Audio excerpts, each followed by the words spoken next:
मेरे साथ जुड़े रहने के लिए चैनल को करें सब्सक्राइब, साथ में बेल को दबाकर ऑल के ऑप्शन पर क्लिक कीजिए। दोस्तों, कहानी सीमा और उसके देवर अशोक की है। कहानी बहुत ही ज़्यादा इंटरेस्टिंग है, अंत तक सुनिएगा। सीमा एक बेहद ही सुंदर और जवान लड़की होती है। सीमा अपने माता पिता के साथ शहर में रह रही होती है। सीमा की एक बड़ी बहन भी होती है जिसकी शादी हो चुकी होती है।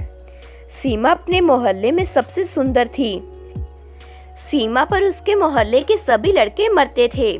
वह सीमा को नए नए कपड़े और गिफ्ट लाकर देते थे। सीमा बहुत ही मॉडर्न और ज़माने की लड़की थी। वह बहुत फैशन और मेकअप करती थी। सीमा जब तैयार होकर घर के बाहर जाती थी तो हर कोई उसे ही देखता था, और अगर कोई सीमा को भाव ना दे तो सीमा उसे अपनी खूबसूरती के जाल में फंसाकर अपनी ओर आकर्षित कर लेती थी। इसलिए मोहल्ले के सारे लड़कों का सपना था कि वे सीमा से शादी करें। मोहल्ले में सभी लड़के सीमा पर लट्टू थे, लेकिन एक लड़का जिसका नाम विवेक था, वह बहुत सीधा साधा था। अपने काम से काम रखने वाला, इधर उधर ना झांकने वाला लड़का था। सीमा कभी कभी विवेक के घर जाया करती थी। वह विवेक की माँ को चाची कहकर बुलाती थी।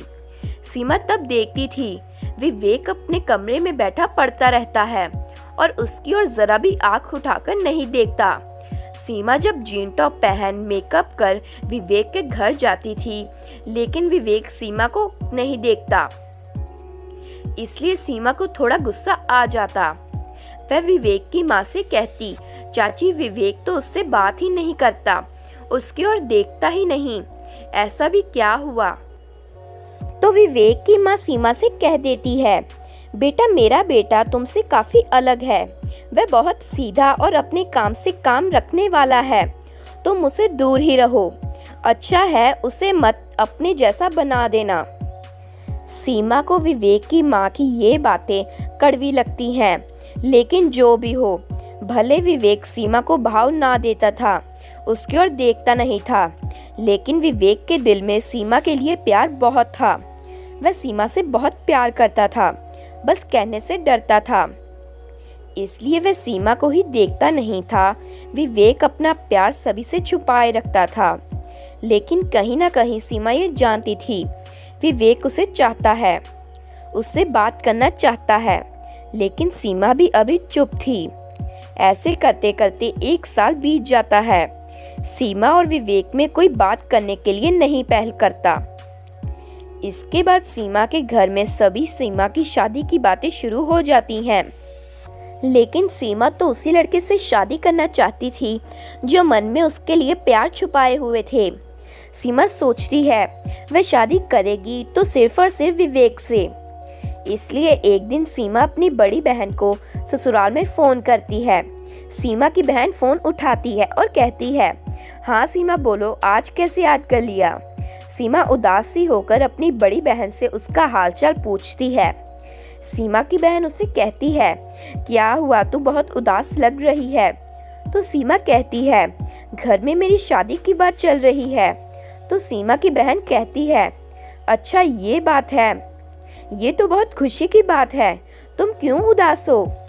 तो सीमा अपनी बहन को सारी बात बताती है कि वह विवेक से प्यार करती है और विवेक भी उसे चाहता है। सीमा अपनी बहन से कहती है, आप एक बार विवेक के माता पिता से मेरी शादी की बात करो। सीमा की बहन को सीमा की जिद माननी पड़ती है। सीमा की बहन विवेक की माँ को फ़ोन करती है और कहती है, चाची आपके लड़के के लिए एक अच्छा रिश्ता है। तो विवेक की माँ कहती है, कौन है वो लड़की? तो सीमा की बहन सीमा का नाम लेती है, जिसके बाद विवेक की माँ ना कर देती है, क्योंकि उसके सीमा के लक्षणों के बारे में पता था कि कैसे मोहल्ले के हर लड़के से उसकी दोस्ती है। विवेक की माँ सीमा की बहन से शादी के लिए ना कर देती है और फ़ोन काट देती है। ये बात जब सीमा को पता चलती है तो वह बहुत उदास हो जाती है। वहीं सीमा के माता पिता सीमा के लिए एक लड़का पसंद कर लेते हैं जिसका नाम मनीष होता है। मनीष एक पढ़ा लिखा सरकारी नौकरी करने वाला लड़का होता है। मनीष का एक भाई भी होता है जो अभी बीए की पढ़ाई कर रहा होता है। सीमा के माता पिता सीमा की शादी मनीष से तय कर देते हैं। सीमा ये सोचकर शादी के लिए हाँ कर देती है, शायद भगवान ने उसकी जोड़ी विवेक के साथ नहीं लिखी, मेरी शादी मनीष से होगी, शायद यही भगवान को मंजूर है। इसके बाद सीमा और मनीष की शादी बड़ी धूमधाम से की जाती है। सीमा को विवेक की याद सताई जा रही थी, वह उसकी शादी पर भी नहीं आया था। इसके बाद सीमा मनीष के साथ उसके ससुराल चली जाती है। सीमा के ससुराल में उसके सास ससुर और देवर ही होते हैं। सीमा की अपने देवर के साथ नहीं बनती थी, क्योंकि सीमा का देवर थोड़ा सादे कपड़े पहनता था और साथ में अपने कमरे में ही बैठा पढ़ता रहता था। सीमा को उसका पति मनीष बहुत प्यार करता था, वह उसे हर दिन नए नए कपड़े, गिफ्ट्स और गहने लाकर देता था। सीमा तो थी ही ऐसी लड़की, जो उसे लड़का उसे खुश करे वह उसकी ओर हो जाती थी। इसलिए धीरे धीरे सीमा मनीष के पास आने लगती है और उससे प्यार करने लगती है। मनीष सीमा को खुश करने में कोई कसर नहीं छोड़ता था। सीमा पूरी मनीष के प्यार में डूब चुकी थी, वह सब कुछ भूल चुकी थी, विवेक को भी। एक दिन सीमा रात को कमरे में सो रही होती है तो उसे लगता है शायद कोई खिड़की से झांक रहा है। वह जब खिड़की के पास जाती है और देखती है तो वहाँ कोई नहीं होता। ऐसा एक बार नहीं कई बार होता है। सीमा को रात को किसी के होने की भनक लगती है। एक रात सीमा सो रही थी तो उसे कमरे के दरवाजे के बाहर कोई खड़ा दिखाई देता है। जब वह बाहर जाकर देखती है तो वहाँ विवेक खड़ा होता है। विवेक सीमा से कहता है, तुमने उसे बिना बताए शादी कर ली। तो सीमा विवेक को बाजू से पकड़कर घर के बाहर भेज देती है और कहती है, कल पार्क आना, जब वहाँ वह सारी बात करेंगे। ये सब सीमा का देवर देख लेता है और सोचता है, भाभी से उसका बॉयफ्रेंड मिलने आया था, कल से वह भाभी को रंगे हाथ पकड़ूंगा। इसलिए जब सीमा विवेक से मिलने पार्क जाने लगती है तो विवेक भी उसे पीछे चला जाता है और देखता है सीमा किसी लड़के से मिल रही है। वह विवेक होता है। सीमा विवेक को बहुत समझाती है कि उसके माता पिता ने उसकी शादी उसकी मर्जी के बगैर की है, वह तुमसे शादी करना चाहती थी। लेकिन विवेक सीमा की एक बात नहीं सुनता और गुस्से होकर वहां से चला जाता है। सीमा का देवर दूर से सीमा और विवेक की तस्वीरें खींच लेता है और घर जाकर अपने भैया मनीष को दिखा देता है। तस्वीरें देख मनीष का दिमाग हिल जाता है। जब सीमा घर आती है तो वह उससे पूछता है, ये लड़का कौन है? तो सीमा को कुछ समझ नहीं आता कि ये क्या हुआ।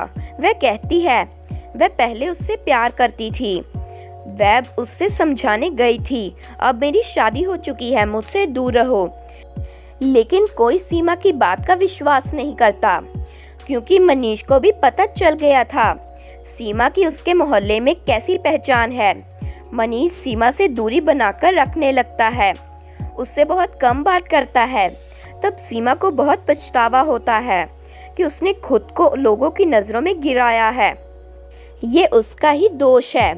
सीमा ये सोचती सोचती अपने ससुराल में रहती है और ठानती है आज से वह बिल्कुल बदल जाएगी और मनीष का भी दिल जीत कर ही रहेगी।